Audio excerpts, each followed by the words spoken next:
రాబోతున్నాడు. ఎలా సిద్ధపడాలో నీ ఇష్టం.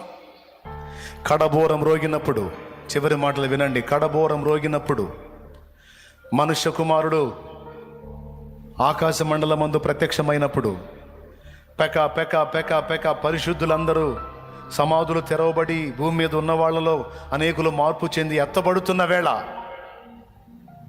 నువ్వు ఎత్తబడే గుంపులో ఉంటావో విడవబడే గుంపులో ఉంటావో నువ్వే నిర్ణయించుకో.